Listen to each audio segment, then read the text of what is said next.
העולם הרפואי התנהל לו במהלך עד סוף המאה ה-20 באיזושהי הוויה, לדאבוני יהירה, שלא הבין את העוצמה שיש לנו ביד, גם בצד החיובי וגם בצד השלילי. אנחנו, מערכת הבריאות, ה-healing industry, גורם מספר 5 למוות. בסוף 99 יוצא שם דוח אמריקאי מכונן ששמו לטעות זה אנושי, to err is human. הדוח מנסה לטעון שאנחנו הורגים, אמריקה, בתי חולים בלבד, ארצות הברית, כל שנה הורגת כ-100,000 איש. ו-100,000 איש משמעותו כמטוס ג'מבו כל יום מתעסק בדם האמריקאי. ממדי הטעות, החולה הלא נכון, התרופה הלא נכונה, המינון הלא נכון, הם לא ממדים של פה ושם, הם בסדר גודל של אפידמיה, של מגפה. הרפואה לא מאמינה למספרים האלה, לוקח כמה שנים טובות עד שהיא מתחילה לעכל שהמספרים האלה הם אפילו מאוד מאוד מאוד מאוד מקלים. כי 15 שנה אחר כך, עכשיו, ב-2016, יצא מאמר שמדבר על 3 מטוסי ג'מבו ביום. כלומר, הרפואה היא גורם המוות מספר 3 בעולם, אחרי מחלות לב ומחלות סרטניות. רוב מדינות העולם עשו את המחקר. בריטניה, אוסטרליה, קנדה. ישראל לא חקרה. אילו היינו גרועים כמו האמריקאים, אלה המספרים הישראלים, כ8,000 איש בשנה. זו התופעה, אלה המספרים, הפסיקו להתווכח. אלה מספרי בית חולים, חברים. רופא משפחה יודע לטעות? בקלות. ואין לנו מדדים היום על מה ממדי הטעות שנגרמת בסביבת הרפואה הקהילתית, שהיא בערך 80% מהרפואה. יש אוכלוסיות שנפגעות יותר מאיתנו, אני רופא ילדים, אנחנו פוגעים יותר בילדים. יותר בקשישים, יותר בנשים. תבואי עד לחדר המיון עם כאב בחזה, אני אחשוד בך חרדה. אני אגיע, בוודאי כאבים בחזה משויכים ללב. אנחנו טועים יותר על החלשים, שלא יהיו פה ספקות בכלל. הרפואה נכתבה על גבר אשכנזי 80 קילו. עשיתי קולונוסקופיה לגבר בן 60, והקולונוסקופיה נעשתה בגלל שהיה לו תלונה של דימום רקטלי, ומצאתי גוש, ושלחתי למעבדה.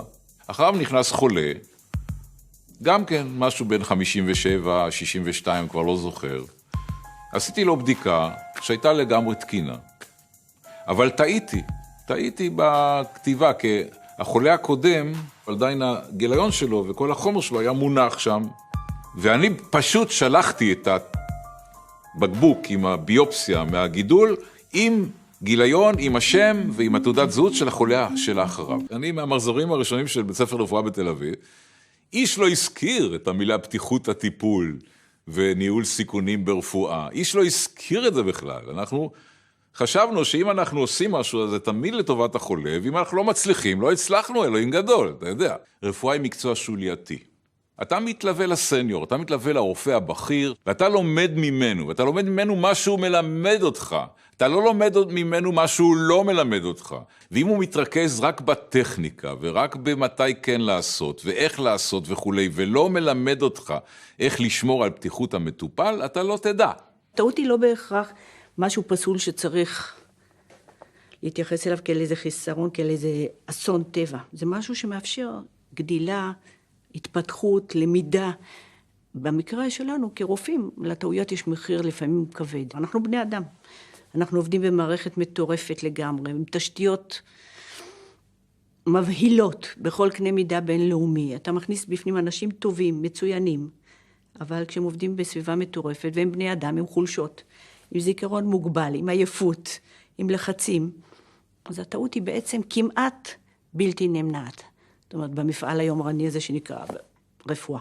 עבדתי באותו יום מהבוקר עד הלילה רצוף, נשמע דפיקה בדלת, מכניס את הראש חולה אחר לחדר ואומר, אני צריך רק תרופה אחת, התחילו לי תרופה נגד פרקינסון. והחולה שיושב לי כבר בחדר אומר, אין בעיה, תעזרי לו, יש לי זמן. ותוך כדי זה שהחולה השני מסכים, מצלצל לטלפון, ואני מנסה לענות לטלפון, אני מנסה לענות לאיש שנכנס לחדר, ואני נשארת עם התיק הפתוח של החולה שבחדר, אני נותנת תרופה שמיועדת לאיש השני. הוא לקח את התרופה. אחרי כמעט חודשיים הוא הסתחרר, קיבל סחרחורת נורא באמצע הכביש, נפל על מעבר חצייה, כמעט נדרס. אני עוברת על התרופות שלו ואני אומרת לו, מי נתן לך תרופה נגד פרקינסון? ממתי אתה לוקח תרופות נגד פרקינסון? ואז הוא אמר, מה זאת אומרת? כאילו, מה אני נותן תרופות לעצמי? זה את נותנת. כל התרופות שאני לוקח זה ממך. אוקיי. לקח לי כמעט 5 דקות להבין שזה אני, זאת אומרת, זה בכלל לא בא בחשבון. אמרתי, אני? ההרגשה הזאת שאתה מגלה שאתה לא מה שחשבת, שאתה יכול לטעות ולגרום לנזק בהיסח הדעת של פחות משנייה. זה מצמרר.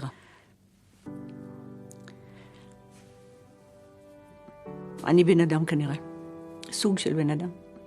עדיין יש מקומות שמאנשים ומאשימים ומתייחסים למי שטועה בתור מישהו רשלן, וכשרציתי לדווח על זה אמרו לי, אל תדווחי על זה, למה לך את תסתבכי? לא היה כל כך ברור לי המשאבה שמשתמשים בה, איך להשתמש בה, ובטעות החלפתי, נתתי את המורפין 100 cc לשעה ואת הנוזלים 5. לא שמתי לב בכלל לטעות הזאת, הבנתי אותה מהר מאוד שהמשאבה צפצפה כי התרופה נגמרה. האח האחראי מילא על אידך תלונה ושם את זה בתיק האישי שלי, והודיע לי שאני אשתדל לא לטעות ב3 חודשים הקרובים, כי אם לא אני לא אשאר שם. ואחרי שבוע אותו אחות אחרת עשתה את אותה טעות. ואז הם הבינו שיש פה בעיה מערכתית ולא רק בעיה אישית שלי, ואז הם טיפלו בזה באופן קצת שונה, אבל לא לגמרי מנעו את הטעות הבאה. בכל 18 שנה שאני אחות, אף פעם לא עלה הדיון של איך את מרגישה עם הטעות שעשית, ואיך את מתמודדת, ואיך את ממשיכה הלאה. אתה לא בסדר. אתה מבודד. אז לא רק שאתה צריך לטפל בחולה שהוא במצב קריטי, ובמשפחה שלו, ואז הבנתי שאני צריך לטפל בעצמי. כי אני בעצם בהלם. לא ידעתי שזה עלול לקרות, ולא רציתי שזה, הדבר האחרון שרציתי שזה יקרה. הייתי טייס קרב, הייתי טייס ב-102 בטייסת עית. מדריך 2 בבית ספר טיסה, בהתחלה חניכים, ובהמשך מדריך בקורס מדריכי טיסה. אם יש לו דופק. מה שכן, הוא כן נכנס למוד של המנהל. כן, הוא אסרטיבי. כן, הוא אסרטיבי, הוא נכנס למוד של המנהל, ובעניין הזה תן לו פידבק טוב. אני מאוד נהנה מהדרכה. יש מידה לא מבוטלת בקורס טייס של צניעות שאתה חייב לדבוק בה. יש שיח מאוד רציני דווקא על מה אתה לא יכול, או במה אתה לא די טוב, או במה אתה טועה והרבה. אני לא ראיתי את עצמי בשום שלב בקריירה צבאית, תעופתית. התקבלתי לרפואה בירושלים. כשאני בשנה שנייה, מתרחש אירוע מאוד טרגי בבית ספר לרפואה, סטודנט לרפואה בשנה שישית, עתודאי, 4-5 שנים מעליי בבית ספר, מתאבד, בעקבות כישלון בבחינת גמר של הבית ספר. האירוע הוא אירוע שמייצר המון אי שקט בבית ספר, כולם כמרקחה, איך לא ראינו, איך לא תמכנו. אני הלכתי לדיקן, אמרתי, תשמע, לא כל כך ברור לי למה אתם מופתעים. הרי סך הכל קיבלתם את הסטודנט לרפואה הזה לבית ספר לרפואה צעיר. בחנתם את היכולות האקדמיות שלו, פסיכומטרי בגרות של אז, וברור שהוא יכול היה ללמוד. פה לא היה ספקות. אבל מעולם לא בדקתם שום היבטים אחרים שהם לא חשובים למקצוע הרפואי, כמו עמידה תחת לחץ, עבודת צוות, אמינות, כל מיני תכונות שכל חיל האוויר מקבלים. דוח סוציומטרי קראו לו, בהיבטים שאינם היבטי הטיסה. אנשים עפו מחיל האוויר על סוציומטרי, אתה מחזיק בידיים $20 מיליון מטוס, אתה לא יכול להיות בלי איזו מידה של אחריות.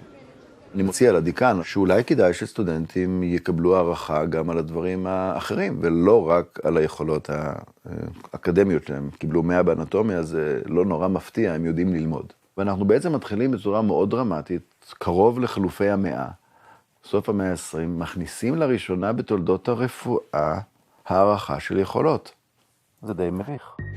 אנחנו ניקח את המודל התעופתי ונבנה מרכז סימולציה רפואי, מסר, שמשרת את מערכת הבריאות הישראלית כמודל בינלאומי. דוקטור מריה. מקום בטוח שניתן לטעות בו ללא שנזיק חלילה לחולים אמיתיים. שלום, תודה רבה שאתה בא. תודה רבה שאתה בא. אתה קולט מה אתה עשית? כל מי שיכול לטעות אמור להתאמן בו, החל מסטודנטים וכלה בצוות בכיר ברפואה, סיעוד, רוקחות. מקום לטעות בו בעין ומקום לטעות בו בהי, לתחקר, להפנים, לצמוח מהטעות ולהיות מקצועי ואנושי יותר. האם עמדתי במשימה להוריד לכם את החרדה קצת? כן. האם תחששו לעשות טרנספורט לילדים? כן. יפה מאוד. זה טוב. פחד מונע טעויות. זה בסדר גמור אפילו שתחששו. הבעיה היא שאתה לוקח סטודנט לרפואה, ואז אתה בעצם אומר לו יום אחד, יופי, עברת את הבחינה, הנה החולה שלך, בוא תטפל בו. הניתוק הזה בין התיאוריה למציאות, זה אזור אפור מאוד מאוד גדול. ופה נכנס בעצם השלב הזה של הסימולציות, או התרגולים היותר מעשיים. הוא בא קצת טכנולוגית, תשמעו אותי מדבר מהראש, בראש יש רמקול, יש כאן נתיב אוויר מלא, ניתן לבצע אינטובציה. מסכן אותי קצת מה אתם מרגישים כלפי הסדנה הזאת, אתם פה מריצים את עצמכם על 4 ימים, אתם הולכים גם לסגור את הנושא של ה-ACLS, נכון? מחר עם מבחן מעשי, לא ייכנס אדם שלא עשה החייאה והפעיל דפיברילטור על אמת פה. אני סקרן לדעת עד כמה אתם, כל דבר שקורה פה במסר, כל אחד מכם כבר פגש, כן או לא. לא שמו דגש על הדברים האלה. אז לא יצא לכם. תעשו פה טעויות בכיף. בידיעה שהטעות שעשיתם פה אולי לא תחזור על החולה האמיתי, נכון? לא יהיה אחד פה בקריירה של ה-30 שנה הבאות שלכם, שלא יפגש טעות. שיהיה לכם מאוד מאוד בהצלחה. דוקטור, מה קורה? סליחה, מי מטפל בי? מה קורה, גבר? מי אתה? שלום, מה אתה מרגיש? קוראים שאול. כן, שאול. אני מרגיש כאבים נוראים בחזה. טוב, תירגע, אנחנו נטפל בך, אל תדאג, זה הכל יהיה בסדר. קשה לי, לישון, תעשו משהו. לא, פה, איפה זה יש 12. תגידו לא משתמש בטבלאות למעלה? כולם עם פרוטוקולים ביד. והתובנה הלכה וחלחלה ולא מספיק שאחד הגורמים המרכזיים בטעות הרפואית הוא גורם התוכן של טעות בגלל תקשורת. כמעט בכל אירוע של טעות שאנחנו מתחקרים פה בשוטף, יהיה בו רכיב כבד מאוד של תקשורת. גברת זלצר שוכבת במחלקה פנימית. היה לה סרטן שד. היא כבר סיימה הקרנות. ומקבלת מחלקה פנימית הודעה לשלוח את גברת זלצר להקרנות. הבחורה שעונה לטלפון לא יודעת שיש 2 זלצריות במחלקה. האחת לפני, האחת אחרי. אומרת הפקידה בקבלה באותה מחלקה, אירוע אמיתי, גברת זלצר היקרה, יאללה להקרנות. אומרת לה גברת זלצר, בת ה-70 ומשהו, אני כבר סיימתי. את לא יודעת, גברת, מה, סיימת? לא סיימת. אמרו לי לשלוח, אני שולחת. נשלחת גברת זלצר הלא נכונה. איש השינוע מגיע, גם הוא לא מסתכל על ידון. גם הוא לא מאמין לגברת זלצר שלא יודעת. אמרו לי, אני לוקח, הוא לא בודק ידון, הוא לא בודק תעודת זהות. יש חוקים בעולם הזה, נהלים, אני מזכיר לכם. וגברת זלצר משונעת בשמחה ובששון לחדר ההקרנות. היא מגיעה לחדר ההקרנות, גם הטכנאי, עוד הזדמנות לעצור. אומר לה, גברתי, אמרו לי, אני משכיב אותך. גם יש סימונים על השד, כי היא הייתה בהקרנות בעבר, אז יש סימון, הכל טוב. היא נשכבת על המכונה, ורגע לפני שעושים את ההקרנה, הבת שלה, שבאה לבקר את אמא, דוהרת לרדיותרפיה על מנת לעצור את האירוע, ואירוע הופך להיות כמעט אירוע, כי הוא לא קרה. לא בזכותנו, בזכות הבת. אירוע שקורה ברפואה יום-יום, כל יום, כל הזמן. כל אחד היום במערכת צריך להיות מודע לזה, שזה שלפניו יכול להיות שהוא טעה. כי הדבר הטבעי ביותר במערכות גדולות, זה לסמוך על זה שלפניך. הרופא הזה הוא רופא מצוין, הוא רשם מרשם, אני צריך לבדוק אותו? האחות הזאת היא הכי ותיקה במחלקה, אני צריך לבדוק אותה? בתלמוד כתוב, משפט מוזר ביותר, טוב שברופאים לגיהינום. פרשן מימי הביניים, אמר הרשע, מגדולי הפרשנים של התלמוד, אמר את בדיוק מה שאנחנו מדברים עליו. רופא שהוא חושב שהוא טוב, לגיהינום. היום לעשות רישוי לכירורג רק על ידע של איך לנתח ולא על הדגמה של עשייה, זה לא מספיק. טייס באל על בן 60 לא יטוס אם הוא לא עובר מבחן שנתי על סימולטור. רופא בן 60 ימשיך לטוס בחדר ניתוח עד כלות הימים, ואף אחד לא עוצר אותו ואו מקרקע אותו, למרות שאולי יש לו איזה פרקינסון צעיר. ילד יודע, נכון, שלטעות זה אנושי. כל פעם שהוא טועים, הוא אומר, רגע, מה את רוצה? כולם טועים, נכון? בעולם הרפואה ההכרה הזאת שלטעות זה אנושי מגיעה ב-1999.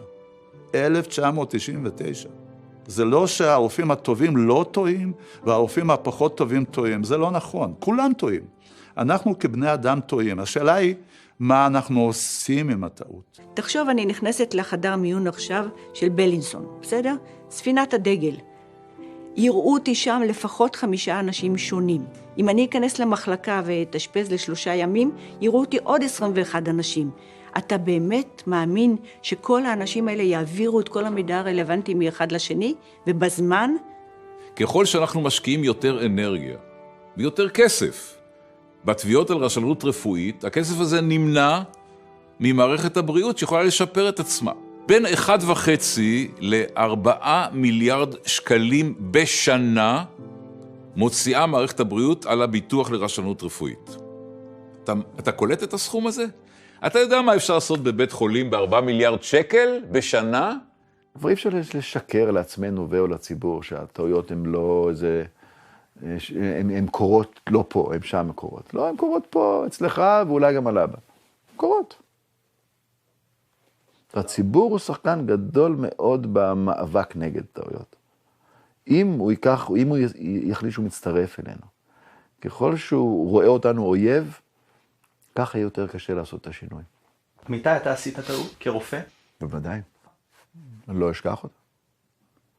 הטעות שלי הייתה טעות של רופא צעיר בתחילת דרכו שלא הבין שהוא צריך לקרוא לעזרה. היה לי הרבה ביטחון עצמי, רופא ילדים צעיר שנמצא כתורן לילה פעם ראשונה בסביבת פגייה,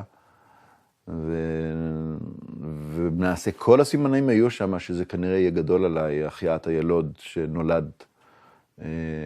ואני נשאלתי על ידי הרופאים המיילדים שהיו איתי בחדר, אתה בסדר? אתה תוכל להתמודד עם כן, אני בוודאי שאני אוכל. הטעות המרכזית הייתה קריאה לעזרה מאוחרת מדי. רגע, 1, 2, 3, מוכנים?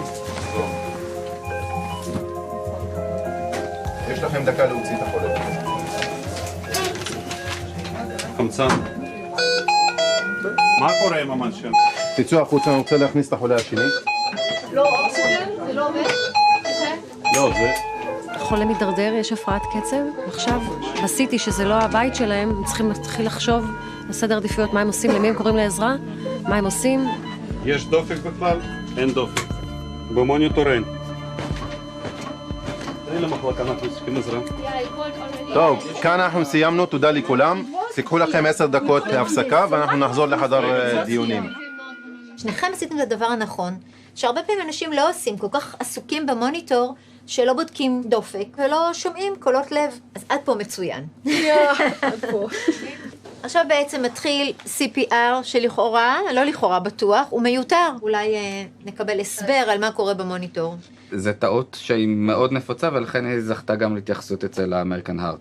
אם אתה לא מתרגל, אתה לא יודע. וטוב שזה קורה במקרה הזה ולא במקרה אמת. עכשיו, אם יקרו תקלות מסוג זה, כולם פה ידעו מה לעשות, ידעו להפעיל את המוניטור. אני בטוחה שהשגיאות שנעשו לא יחזרו. מי שעשה אותם פעם אחת, לא עושה אותם פעם שנייה. רפלקציה, תחקור, התבוננות פנימה. האם אנחנו עושים את זה כחלק בלתי נפרד מהוויה, או רק שיש אירוע נוראי וחס וחלילה פגענו בחולה. מה זה? אולי המיסוך הגדול והכואב ברפואה הוא העובדה שהיינו מבסוטים כי התוצאות השתפרו. הם באמת השתפרו. תוחלת החיים השתפרה, אנחנו יותר טובים. אין מה להתווכח בכלל. אבל אנחנו יותר טובים לעתים למרות ולא בגלל. ארגונים שמודדים תהליך הם ארגונים הרבה יותר חזקים מארגונים שמתמקדים רק בתוצאה. תוצאה משקרת לא פעם.